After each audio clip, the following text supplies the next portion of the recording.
Lovely, lovely, lovely, lovely stuff. Lovely, it's fantastic, super. Hello everybody, and welcome to the United Stand. This is your morning news. Sorry, it's a little bit late, but I've just been watching Seb in his nativity play, so half an hour later than usual. We'll go straight into the show, though. Lots to discuss.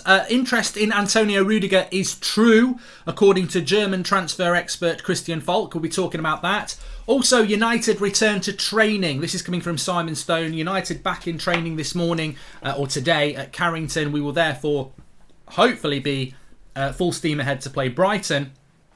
Although I think, as I said before, I don't think this is going to be about United getting this game cancelled. It's more about Brighton getting it cancelled, who play tonight. So we'll have to see what happens with Brighton tomorrow. But Manchester United due back in training today. Also, Cavani potentially looking to go to Barcelona in January, which I think is a bit of a blow, really. We'll talk about that. And a few other things as well. McKenna to be the next Ipswich manager, Mark, says TLZ. Good. Off you go. Get on your bike, McKenna. I mean, I've got nothing against McKenna. It's Christmas. No one wants to lose their job at Christmas. But I think McKenna needs to leave. He was part of the Ollie and Carrick and Phelan management team. We've got rid of 50%, and I do think he needs to go. So if there's anything true in McKenna going, I think that would put a smile on my face. Lets me know that you need me. I've not had any mulled wine. But look, I want to go straight into... We're going to talk about Rudiger, we're going to talk about Cavani, we're going to talk about a few other things as well. But let's talk about Manchester United, because we should get some clarity today on what's actually going on. And I had a very interesting chat with somebody last night about, and it wasn't even a phone chat, it was on a DM chat. So, somebody very credible in the industry, works in the journalist world. And I was asking them, UK based as well, I was asking them about this whole, what the issue is, because obviously we had a story coming out yesterday that 4 first team squad members have tested positive for COVID and therefore will not be available to train until mid next week. So we don't know who that is at the moment. Hope you're well, Mark. I'm spending my birthday locked inside today with COVID. Thanks for the content, mate. Don't worry, Rotten. Hey, if you're locked inside today or you want a bit of really good content, I am your instrument. Play me. Loads of good stuff today. We've got the morning show now that we're talking about at 2:30 this afternoon on Goldbridge TV, which is Twitch. It's our first game in the Premier League for United Stand FC. Been promoted from the Championship. Fantastic series so far. It's going to be a great couple of hours from 2:30 tonight, 2:30 this afternoon, Goldbridge TV. We've got United Stand 7 o'clock tonight, and then we're doing Arsenal West Ham watch along at 8 o'clock on Matt's Football. So we got you covered, whether you're ill or just want to spend some time chilling out with a fantastic community. But Proctor the Doctor returns. Yes, if you know, you know. If you don't know who Proctor is, you need to find out on the United Stand FC career mode. Links in the video description, live from 2:30. Give us a follow on there and you'll get your notification. But so let's just get straight into this. There is a rumour that there's a few United players that are out of the game against Brighton anyway because they've got COVID. Now, there's a story this morning coming out that, and this is the problem that we have as Man United fans and Premier League fans, and the concern we have at the moment as to how many games could get cancelled, postponed over the next month or so. The issue is this. The Premier League, there's a story this morning that Premier League clubs want to be able to dock the wages of unvaccinated players. Now, hold on a minute. I'm not going down the vaccine, no vaccine route. This is a story, right? Okay. The problem and the reason for this, and I don't know who's vaccinated at Manchester United and who isn't. I mean, Jack says that Ronaldo is vaccinated. I don't know whether he is or he isn't. But I was speaking to someone about this last night. The problem that the Premier League clubs have and the problem that Manchester United have at the moment is, if you are vaccinated, you can still get COVID, whether it's Omicron, Deltatron, whatever. You can still get it. And if you've got COVID, you have to isolate for 10 days. So you're not going to play a game. So a vaccinated player could have COVID at the moment. They won't be playing against Brighton. The problem is, if you're unvaccinated and you've been in contact with somebody who has got COVID, you have to isolate as well. Whereas if you're vaccinated, you don't. So hypothetical situation, and we're not using real names for obviously legal reasons, but I'm a striker for Manchester United. I'm vaccinated and our midfielder has COVID. We go into train, we've trained with each other, but our centre-back isn't vaccinated. So basically, the midfielder who's got COVID has to isolate for 10 days. The centre-back who's not been vaccinated and may not have COVID has to isolate for 10 days. But me as the forward, I am vaccinated. I have not got COVID, even though I've trained with someone who's got COVID, so I can play. So this is the problem that football clubs have and Manchester United have. David Moyes was talking about it this morning. They're trying to get as many players as they can vaccinated. But obviously he's saying, he used the word diversity. I don't think it's diversity. He said, you've got to respect diversity. It's not diversity. It's a decision. There might be reasons why people don't want to have the vaccine, but it's still a decision, and you must respect the decision. But this is so the Premier League is. Well, I don't know whether it's true, but look, Kimmich didn't want the vaccine, didn't have the vaccine, got COVID quite badly, and has now got lung problems, so he's out for pretty much the season, and wishes he had it. So it's a personal choice for everybody. We're not talking about get the vaccine, don't get the vaccine. I realise, and please take this on board. I realise that it's a very personal choice, and I don't want to get into that argument. But the problem that they've got in football, and TUSFC Premier League winners 2022, says Nigel Green. The problem that clubs like Manchester United have is that if you get a player with COVID, then they're not going to be able to play for 10 days. They're going to have to be isolating, and hopefully, God willing, they don't get too ill. But your unvaccinated players also have to isolate as well, because that's the rules. Whereas your vaccinated players, they don't have to isolate unless they give off a positive test. So if 50% of your team is unvaccinated and you get a case of COVID, you technically can lose 50% of your team, even though they might not get COVID. So it makes it very, very difficult for clubs, because you can't force people to have a jab. Like, you can't do that. I think what we were discussing last night with Levin and Adam, and I think a lot of you agreed, what I would do is, look, you don't have to have the vaccine. You don't have to, but we are going to get cases of COVID, therefore you're going to have to isolate a lot. Therefore, you're going to lose your place in the team. What the Premier League should do is say, as long as you've got 14 players, then you play the game. And we will allow you to supplement that with youth players as well. And you play the game. And if you lose half your team because they've got to isolate, then you lose half your team because you've got to isolate. Now, as I understand it, the Premier League, if you get half your team out and they've all tested positive for COVID, then they'll probably let you have the game postponed.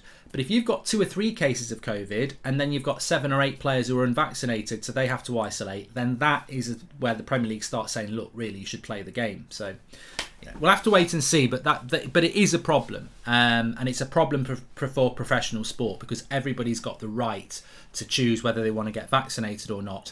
But it has a massive kick-on effect for professional clubs when they've got to have so many people isolating all the time because they haven't had the vaccine. So it's difficult. And people are shouting out that players aren't vaccinated. Well, it's their personal choice at the end of the day. But ultimately, I would say, what I would say is that, and look, we're not talking about. I think there's somebody thick, and this is why I don't like talking about this, but it's very important in relation to whether we'll play Brighton or whether we'll play other games. Somebody just said that, yeah, but vaccinated people are getting COVID. No, you're not listening to what I'm saying. The rules in this country are, if you are vaccinated and you come into contact with somebody who's got COVID, you don't have to isolate. That's the rule. If you're unvaccinated, you do. So from a footballing point of view, if you test positive for COVID, you're isolating. If you test positive for COVID and I'm not vaccinated, I'm isolating as well. If I'm vaccinated, I'm not. And therefore, if I'm not, there's more people that can play football. So that's the sort of thing that we're working through, and the Premier League have to resolve at the moment. Do I think players should have their wages docked because they're unvaccinated? No, I don't. On the same reason, I don't think players should be forced to have a vaccine either. But what I do think the way around it is to say, you may well be isolating because you're unvaccinated, but we're going to carry on playing games. And that's what needs to happen. Games need to carry on, because it's down to the individual players if they want to get vaccinated. But if Man United or Liverpool or Chelsea are still playing games and you lose your place and someone else comes in and they do well, that's just the other side of the coin. You can't have your cake and eat it. You can't say, I'm not having the vaccine, but also let's cancel all the games. No, we don't need to cancel all the games. And I think that's what the Premier League needs to do. And I think that will, it's a choice then, isn't it? And then you're respecting everybody's choices, but the show must go on. I think that's what needs to happen there. So hopefully that explains why Manchester United have got problems and other clubs have got problems, because it's not just about whether you get the COVID, it's about whether you're unvaccinated, because if you're unvaccinated you also have to isolate, whereas if you are, you don't. So it plays havoc, but we'll have to wait and see what happens with it. JJ, I am talking about it because it's obviously very relevant around football at the moment, and we had a game cancelled on Tuesday and a lot of people don't understand why the game was cancelled. In no way are we going down the political route of saying get somebody to jab you or not. That's not what we're saying. If you don't want it, don't have it. If you do want it, do have it. Respect to both. That's not what we're talking about. We're talking about why the game was cancelled on Tuesday and why there's a risk on Saturday. and why, when it comes out that there was only 4 cases of positive COVID, people don't understand why a game gets cancelled. It's because 4 people with COVID trained with a load of people who are unvaccinated, they have to isolate as well. Therefore, you lose half of your squad. That's what we're explaining. So understand it or don't understand it, but that is the difference between being a vaccinated footballer and an unvaccinated footballer. A vaccinated footballer does not have to isolate even if they come into contact with somebody who's got the virus, because they just test every day. An unvaccinated player has to isolate for 10 days even though they might not have it. Fair or not, that's the rules. So that's why there's a big problem in football if you've got a lot of people who are unvaccinated. But they need to just do what they do in the NFL, which is, look, you're playing Liverpool on Saturday. Yes, half your team's out, but you've still got 15 senior players and you can have some youth players as well. Yeah, your chances of winning have gone down, but tough shit. And I think that's what they've got to do. Otherwise, will we ever get this season finished? Let's take a break till early New Year, get all the isolations, etc. sorted, set new rules and bubbles and come back so no more cancellations. I mean, I want to move on, Angel and Soul, but somebody said this to me yesterday. Let's just have they call it a stopgap, don't they? Why don't we just stop playing football for a month? But the problem is, if you stop playing football for a month, players would need another 2 weeks after that to start training. Remember when we had the 3 months off after COVID? They needed a month to get back to fitness levels. If you stop footballers training, their fitness levels drop massively. So a month off would have to nearly be 2 months off. And then 2 months off, and I personally think the first time you had to shut it down for 3 months. I think this time you've just got to get through it. And if you lose half your team and you have to play youth players, then you lose half your team and you have to use youth players. And whether that's Manchester United or Liverpool, look, Marcus Rashford, his career is because of an injury crisis. He only got his debut because we were out of strikers. What if we had to play a couple of games where half our team's out and Charlie McNeil comes in and does really well, or Hannibal Mabry comes in and does really well, or Elanga comes in and does really well? I just think the time we live in at the moment is not perfect, and therefore don't expect your football to be perfect. The most important thing is health and safety, of course, but then we can't have a situation where we're cancelling games because people who haven't got it are sat at home because they've got to isolate, when we could just put a team out of people that it isn't as good, but we get the games on. And I think that's what they need to do, in my own opinion. Do you know how many unvaccinated players we have, says the Big House? I do know some players that are unvaccinated, but I would never in a million years put it out, because that's, for me personally, immoral. Nobody should be targeted or face ridicule or abuse because they've chosen to their own medical choice. If it comes out publicly through news outlets, then we'll discuss it, but I'm not going to put it out there because I respect people's personal choices. And some people want pineapple on pizza, some people don't. I do. And that's a very different example, I know, to health issues, but respect people's personal choices. I really do think on this you cannot you can't do that. The most you can do is do what they'll do at Old Trafford, is if you're not vaccinated, you're not coming in. And people can moan about that, but protest outside. Looks like Anthony Martial is back. He's training at his home, says Lewis Clark, and I think they should be docked wages. They are paid to play for Manchester United. If through their choice they ain't doing what they should, we shouldn't play them, says Robert McCormack. See, I wouldn't go that far, Robert. I don't know what anybody else thinks. Just before we move on, I wouldn't dock their wages. I would just play games, Robert. I would play games. And if you are Manchester United's star player and you are unvaccinated and therefore you can't play, you play Charlie McNeil. And if he does well and you come back and you don't get in the team, you don't get in the team. That's what I would do. I think that's the worst punishment for any professional athlete, is losing your place. But they'll hopefully they would be okay with that because their personal choice is more important. But I don't think we need to get dictatorship about it. I think personal choice is very important. But look, maybe I'm a bit old school. I think it's a difficult thing, and the most important thing is to have a conversation and not actually fall out. That's the way I always try and run things. But that's where we are at, and I hope it explains to people now why we might miss games and why problems might happen, because ultimately it's not just about the players that get COVID, it's the unvaccinated players who train with them who also have to isolate as well, which depletes your squad. We don't know who's out at the moment. There was a rumour yesterday that there was 4 first team squad members who tested positive for COVID, so that's nothing to do with vaccination. If you've tested positive for COVID, you're out for 10 days, so we don't know who that is at the moment. but we will probably know at some point today. But Manchester United back in training today is a positive thing, which means as of now, that would mean we should be playing against Brighton on Saturday, which I think we all just want to see Man United play on Saturday, don't we? We just want to see a match of football. I mean, everyone else is playing at the moment. We need to play, so let's wait and see. Anyway, we'll move on for that. Maybe we'll come back to that in a minute. Let's talk about some transfer news. I want to just say happy birthday to Jesse Lingard and Alex Telles. Not because I'm saying happy birthday. I hope they do have a good day. They're both 29. I didn't realise Telles was 29. I don't know why I didn't realise that. We have got quite a lot of players who are sort of touching 30, aren't we? So, yeah. Happy birthday, lads. Kushina says, COVID is going to be part of our lives for the foreseeable future. We have to live with it. There's been other epidemics in history. It will get better, says Kushina.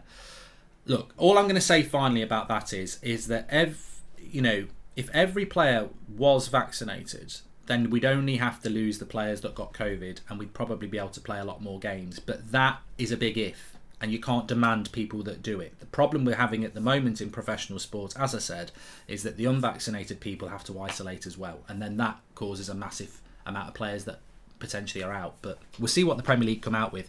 I personally, as I said, would be up for United playing their games, even if it meant we lost half our first team and we had to use reserves and youth players. I'd still play the game, as long as everyone else had to do it, because it's a fair playing field then. And also, other clubs will have the same problem. Just because we might have a few players that are unvaccinated, they'll be the same at Liverpool, they'll be the same at Chelsea, they'll be the same at Man City. So it's a level playing field. So let's talk about Rudiger. Now, we spoke about Rudiger yesterday, and this is coming from Christian Falk, which is quite interesting because I mentioned this yesterday.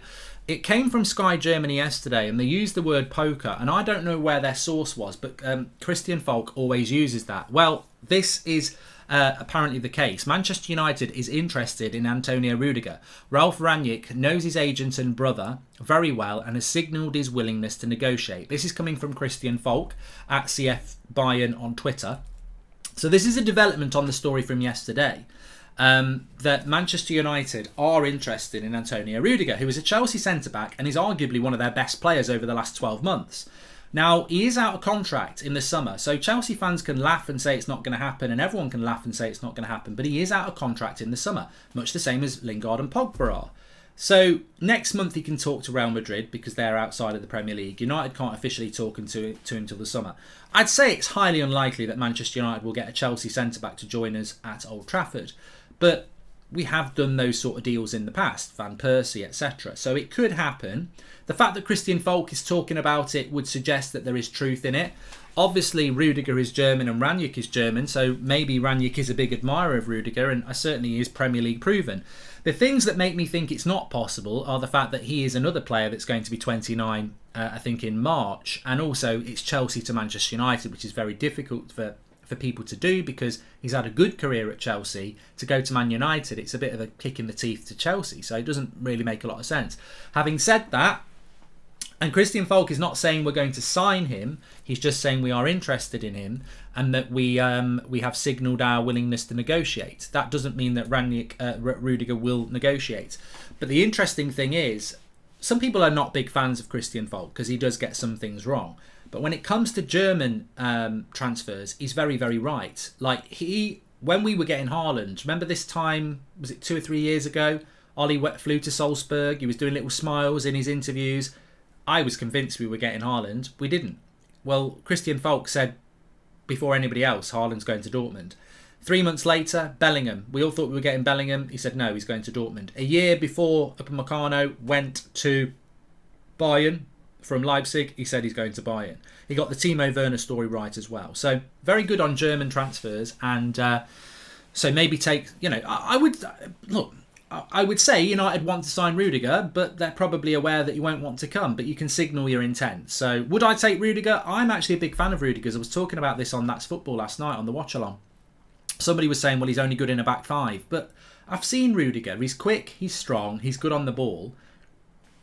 If you are Harry Maguire, you could say he's only good in a back five because he needs, quicker centre-backs near him to cover for his lack of pace. But Rudiger, might be better in a back five, but you could certainly mould him into somebody who's good in a back four because he's got the attributes. He's strong, he's quick, he's good on the ball, he reads the game really well. So I'm a big fan of Rudiger. I don't expect us to buy him, but it's interesting that interest is there. Hi Mark, in the ideal world, we'll sell Matic, Mata, McTominay, Fred, let Pogba and Lingard go and sign De Jong, Tillemans, Bellingham and Kunku and Adara, says United Voice. I mean, that's a FIFA career mode world, that is. Mark says Rudiger's very dirty. Yeah, but I like players like that. I like the Herreras. I like the Rudigers. They're an arsehole when you play against them, but when they play for your club, I love it. I love that shithousery. I love it. I do. I think it gets under rivals' skin. I wouldn't knock Rudiger for that. It's actually something I actually quite like about the fact that he's passionate and a bit of a shithouse. So yeah, I mean Varane and Rudiger to me would be fantastic. And I would say that Rudiger and Varane would be way better than Maguire and Varane, or Bailly and Varane, or Lindelof and Varane. I mean, the closest we've got to that is Bailly and Varane, which I know a lot of you quite like. So yeah, we have already a fair amount of experienced players. I think we're going to buy more young players with Rangnick. We need to build for the future, says Kushina.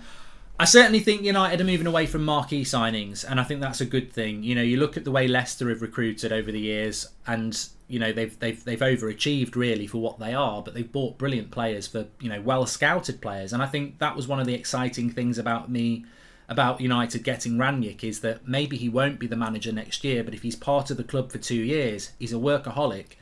Even if we do really well for the next 6 months under Rangnick and he doesn't get the job as manager, I still think the next 2 years will be more impactful. I think what he's doing at the moment is going to make a big difference, but I think 2 years of Rangnick as a sporting director will revolutionise this football club, and I think we will move away from the Harry Maguire's, Wan-Bissaka's, Paul Pogba's. We'll move away from those sort of signings and go more for the Donny van der Beek, Victor Lindelof, Eric Bailly.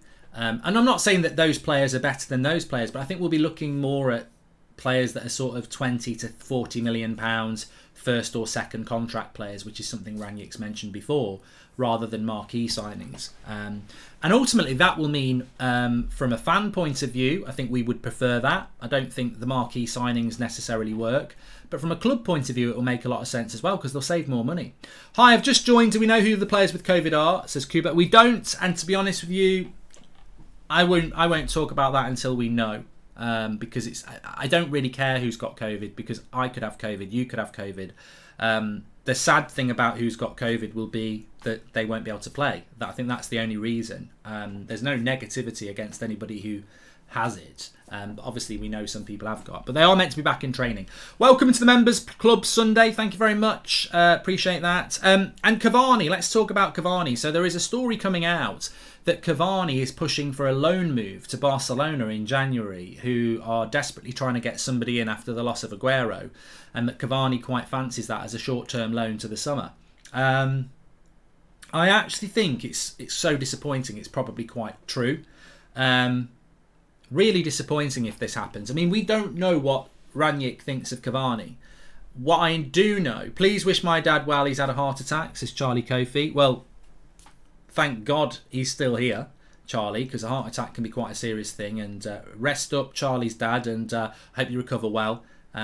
Take it easy, relax, and use your family. Get them to help you rest up and have a good Christmas. And yeah, thoughts and prayers are with you, Charlie, and your father. I hope he's recovering well. Talking of recovering, Cavani, yeah, we were talking about Cavani there. So I think, look, the obvious problem with Cavani is, and look, I got ridiculed a lot about Cavani because I was like, I don't want him. And the reason I didn't want him, his injury record was absolutely horrific in the 2 years before we got him. And actually, in the year and a bit we've had him, his injury record is even worse. So I could sit here and argue with people and say, look, Cavani was a bad signing because, oh right, he does well when he plays, but he's probably missed, I wouldn't even know what the percentage is, but he's got to have missed at least 30% of our games, maybe even more, which is no good. I look at United against Norwich. I would love that to be Cavani and Ronaldo up front instead of Rashford and Ronaldo, but Cavani's not fit. He's not fit enough, and that's potentially the only reason Cavani's gone in the summer anyway, but maybe he will go to Barcelona in January, because maybe he wants to go to Barcelona in January, and maybe United will look at it and go, well, he's on 200 grand a week. How many games will he actually play between January and May anyway? So maybe that will happen. I'd be disappointed, because I do think that Cavani and Ronaldo would, in a front two, are arguably our best front two. Certainly better than Rashford and Ronaldo. But how many games will Cavani be able to play between January and May? And the honest answer is, if he played half of them, we'd be lucky. So I wouldn't be surprised if there's some truth in Cavani going to Barcelona, to be honest with you, because, maybe, is Cavani happy with his game time at United? I mean, probably not. And maybe if he just fancies a warmer climate at a bigger club where he'll play more games. But from a United point of view, I'd really like him to see out the rest of his time at United and go in the summer, because I think he's a good option, and then we bring a striker in the summer maybe. I still think a striker is a really important position for United, because if Martial goes and Cavani goes, you're left with Rashford, Ronaldo, Greenwood. Well, Rashford I don't think is a striker. Greenwood's still really young, and Ronaldo will be 37 in February. So, this is why I think Martial's a bit stupid, because I do think there's an opportunity for a player that offers something different. Greenwood's still very young. Rashford's not a hold-up striker and doesn't seem to work very well in that position anyway. Martial actually can hold the ball up and play in the front two, but he doesn't seem to want to give it a go. And there may be a big opportunity there, especially if Cavani did leave. Not to bring it back to COVID, but if the fans aren't told they can't go if they aren't vaccinated, why shouldn't it be the same for the players, says Aram. Thank you very much for the super chat, Aram. So, Mark, if Cavani goes, Martial and Ronaldo up front, says Lewis Clark. Well, it might open the door. It might open the door, but Martial sort of checked out a bit, hasn't he? I don't understand the timing of Martial saying he wants to go, because if we're going to continue with the formation that Ranić's playing, and why wouldn't he, that means you're playing two up front. I don't think Rashford can play that role very well. I don't think it suits him. I don't think he's comfortable with it. I certainly don't think he plays well with Ronaldo. They don't really seem to have any chemistry at all. So you take Rashford out of the equation. Well, Greenwood and Ronaldo I think can work. It could work, but Greenwood's still very young. Cavani and Ronaldo I think it can work really, really well, but Cavani is injured half of the time and might want to leave in January. So Martial and Ronaldo, there's an opportunity there. But he seems to have checked out, like somebody said. He doesn't want to be here, says Alex. So, I don't know. So I do think we'll need to bring somebody in. If Cavani and Martial go, what do you think about Vlahovic? Mate, Sundays, he's doing fantastic. Absolutely fantastic. Arguably a better signing for us than Haaland in a way. But I do think United are going to have to look at a striker. And I do think that, I remember I said this last summer, and I've said it a long time. Do I think we'll get Erling Haaland? Probably not. Do I think we'll be heavily linked to Erling Haaland? Yes. I feel this is going to go like Eden Hazard, when Eden Hazard went to Chelsea. There was Man City, United, Chelsea, and nobody really knew where he was going to go. And we got quite excited about it, but there was always a feeling that we wouldn't get him, and he ended up going to Chelsea. I think this is going to happen with Haaland. I think we will be in the race, and we'll be mentioned, and we'll be talking about it, but I don't think we'll get him. Mark, in your opinion, if Ten Hag becomes manager in the summer, will there be a better chance to sign De Jong, says Les? Well, yeah, of course there would. But, if Ten Hag becomes the manager in the summer and Van der Beek leaves, then that would be a bit of an oddity as well. Do you think Ousmane Dembele is going to happen, says Daz? We have been linked to him a long time. I mean, to be honest with you, I think we'd be absolutely stupid to go anywhere near Dembele. Fantastic player, but, breadstick, hamstrings, there's no point. Absolutely no point. Haaland and Ronaldo, not for me, says Kashina. No, I think Ronaldo, I personally think if we're going to play a front two, Cavani 5 years ago would be perfect. He does a lot of the work. He scores goals, and he's a very good team player. I tell you who would be perfect for Man United now. Don't laugh at me. The best front two, and we know it works because they did it together at Real Madrid. Benzema and Ronaldo would be the perfect front two in this system. I guarantee you now, Ranić would love Benzema. He'd love a fully fit Cavani, and he'd love Benzema, because that is the sort of striker Ronaldo needs. Ronaldo is one of the world's best ever players, but he needs a striker to play with him who's going to do all of the battling and link-up play. And We don't have anyone to do that. The problem with Rashford and Ronaldo is that Rashford is just a poorer version of Ronaldo. And that's no disrespect to Rashford, because Rashford's not a striker, he's a wide player, and he's also not Cristiano Ronaldo. Ronaldo is one of the greatest players to ever play the game. But I think they're quite similar in the way that they approach. We need a striker like a Cavani or a Benzema who can score goals and be that second striker, but also complement Ronaldo with their work rate and link-up play. And Ronaldo's not going to have the work rate and link-up play because that's not what he is. We need a striker with Ronaldo who can do that. Now, maybe Greenwood can become that. Martial could be that, but doesn't want to do it. I don't think Rashford ever will be that and shouldn't be that, because that's not what Rashford's strengths are.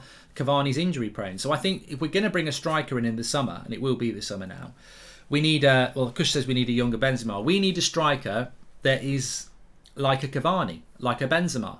You know, a striker that can score goals but will do the work and hold up play as well. So, you know, get your thinking caps on for somebody across Europe who can do that, because that's what we need. I'm not sure Erling Haaland's that sort of striker either. I think Haaland is more like a Ronaldo sort of striker. He's the finishing product. He's the super striker. You need a complementary striker. And as I said, I think Greenwood could do it. Cavani would be perfect if it was 4 or 5 years ago. Benzema would be perfect, but that's not going to happen. No, not someone like Vardy. Vardy's a striker. He's over the top. He's not a link-up player. We need a link-up player. Muller would be perfect. Yeah, that sort of player. Someone who's going to work but can score goals. Jadon Sancho's not a striker. Harry Kane, I think, still wants to be the main man more. I mean, I wouldn't say no to Harry Kane, but yeah. But look, what I would say is I totally trust Rangnick to find somebody to do that, because this is the Rangnick system. So I think with Ole Gunnar Solskjaer, he'll just stick players in that he thinks going to work. I think Ralph Rangnick's so technical, he will find somebody who can do it for us. Alexander Isaacs is Arjun. Well, look, I think the most important thing is Vlahovic. Mark, what do you think? I like him, George. I do like him, but I think it's a neglected area. When you look at, we're now playing a front two. We're weak in that position. Ronaldo's not a weakness. Greenwood's up and coming. Cavani's injury prone. Martial wants to leave. And Rashford, I just don't think he's that sort of player. So we've got 5 options, which is more than some clubs have got. I just think we need a long-term first team option to play with Ronaldo. And then you rotate. That's what we need. But we'll see. We'll see what happens.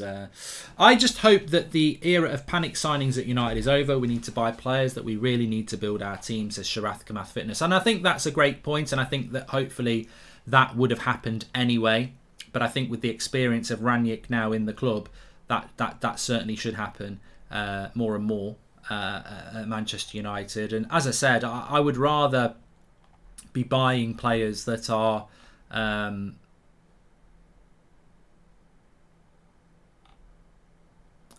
players that are well scouted than spending £80 million.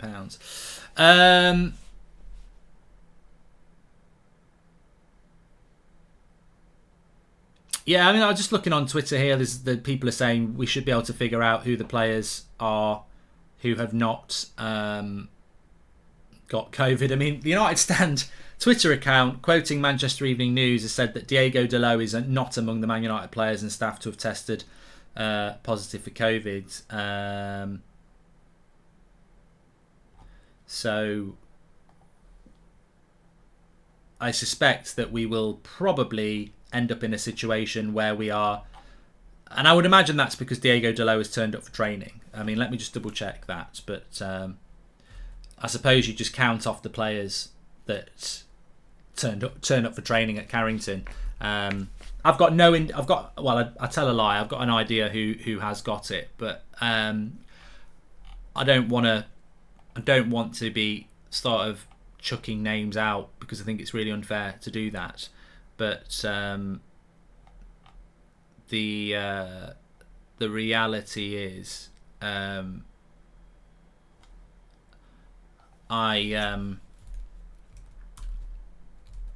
think you can almost predict who hasn't got it. So Dalot hasn't got it. I don't think De Gea's got it. I'm pretty sure De Gea hasn't got it. Greenwood's had it recently, so can you get it again that quickly? So you wouldn't have thought Greenwood's had it. I mean, we know Pogba's had it, but Pogba's not fit. And I think Lingard and Henderson have had it quite recently as well, so you wouldn't expect them to have it either. So, you know, there's 4 or 5 people you wouldn't expect to have it. But guessing who's got COVID just doesn't sound right to me. I've got a couple of ideas who it is.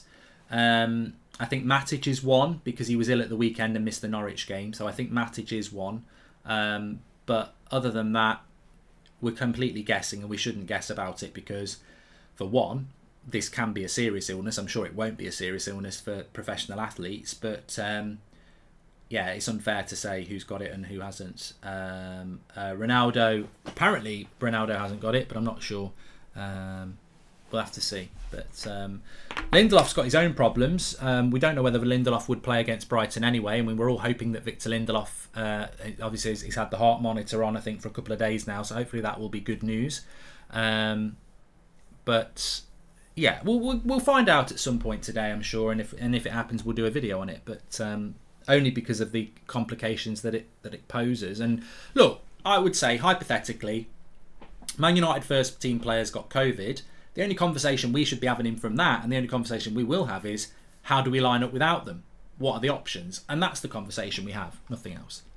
Anyway, look, thanks everyone for watching. Really appreciate you joining in. Sorry I was a little bit late this morning, but obviously I had the nativity play for Seb. He played well. I'll give him an 8 out of 10.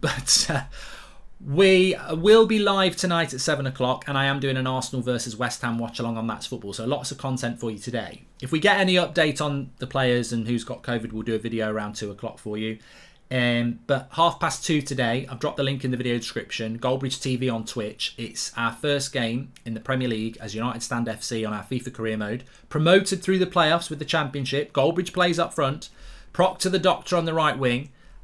Trust me, this series is just going to get better and better now we're in the Premier League. So we will be playing United at some point. The Thunderdome is our ground.